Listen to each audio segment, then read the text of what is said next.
चलिए, बिना किसी लंबी भूमिका के सीधे मुद्दे पर आते हैं। आज हम एशिया के सबसे डरावने माने जाने वाले किले के रहस्यों को खंगालने वाले हैं। इस विश्लेषण में एक ऐसी खौफनाक सच्चाई का सामना किया जाएगा जो आज भी लोगों के पसीने छुड़ा देती है। सच कहूं तो ये कोई आम कहानी बिल्कुल नहीं है। अब यह सिर्फ कोई सुनी सुनाई बात या कोई स्थानीय अफवाह नहीं है। एक आधिकारिक सरकारी कानूनी बोर्ड स्पष्ट रूप से कहता है कि सूर्यास्त के बाद इस परिसर में प्रवेश करना सख्त वर्जित है। हैरानी की बात यह है कि प्रशासन खुद इस जगह के खतरे को आधिकारिक तौर पर स्वीकार करता है और सूरज ढलने के बाद किसी को भी वहां फटकने नहीं देता। मतलब कुछ तो बात जरूर है। भाग 1, कानूनी रूप से प्रतिबंधित किला, एशिया का सबसे कुख्यात असामान्य स्थल।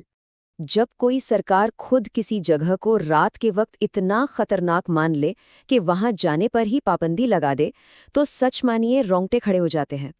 इन स्रोतों को गहराई से देखने पर पता चलता है कि ये केवल एक चेतावनी नहीं है, बल्कि इस बात का बहुत बड़ा प्रमाण है कि यहाँ की कुछ चीजें सामान्य समझ से बिल्कुल परे हैं। ये पहलू इस पूरी चर्चा का एक बेहद दिलचस्प और डरावना हिस्सा है। भाग 2, काले जादूगर का श्राप, राजकुमारी रत्नावती और तांत्रिक।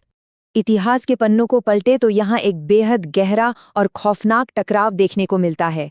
एक तरफ थी राजकुमारी रत्नावती, जिनकी सुंदरता और राजसी गरिमा के चर्चे दूर दूर तक थे, और दूसरी तरफ था एक तांत्रिक, जिसके इरादे बेहद नापाक थे और जो काले जादू के खौफनाक जुनून में पूरी तरह अंधा हो चुका था। असल में अच्छाई और इस भयंकर काले जादू के बीच के इसी सीधे टकराव ने इस जगह का इतिहास हमेशा के लिए बदल कर रख दिया।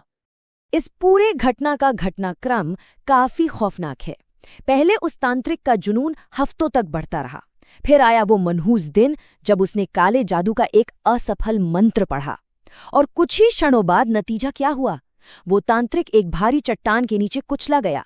लेकिन स्रोत बताते हैं कि मरते मरते उसने जो भयानक श्राप दिया, उसका काला प्रभाव आज भी इस किले की दीवारों में कैद है। एक ही पल में जैसे पूरे शहर की किस्मत पर ताला लग गया। और उस ऐतिहासिक टकराव का अंतिम नतीजा? एक पूरा का पूरा शहर रातों रात बिल्कुल वीरान हो गया। आज भी ये जगह उस काले जादू के भारी बोझ तले दबी हुई सी लगती है। ये सोचना ही कितना अजीब लगता है कि जहां कभी जीवन धड़कता था, भारी चहल पहल हुआ करती थी, अब वो बस एक डरावनी और खामोश कहानी बनकर रह गया है, बिल्कुल एक जमे हुए पल की तरह। भाग 3, खौफ की आधुनिक कहानियां, गूंजती आवाजें और रहस्यमयी गुमशुदगी। आधुनिक युग में आने के बाद भी यहाँ का खौफ जरा भी कम नहीं हुआ है। स्रोत बताते हैं कि जो लोग रात के अंधेरे में पाबंदी के बावजूद वहां घुसने की हिम्मत करते हैं, उनके रहस्यमयी तरीके से गायब होने की कई खबरें सामने आई हैं। साथ ही अतीत की अस्पष्ट चीखों के गूंजने के दावे भी किए जाते हैं। यहाँ एक ऐसा भारी और खौफनाक माहौल बना हुआ है जो किसी की भी रीढ़ की हड्डी में सिहरन पैदा कर दे। भाग 4, वास्तुकला की वास्तविकता, मिथक को जमीन पर उतारना। खैर, इन खौफनाक कहानियों के बीच एक संतुलन बनाए रखना भी उतना ही जरूरी है। अगर पूरी तरह से निष्पक्ष होकर देखें तो एक तराजू पर इस किले की डरावनी अलौकिक किंवदंतियां हैं, जैसे काले जादू का श्राप और गूंजती चीखें, और दूसरे तराजू पर है इसकी ठोस ऐतिहासिक वास्तुकला, वो वीरान पत्थर की दीवारें और किले की वास्तविक संरचना।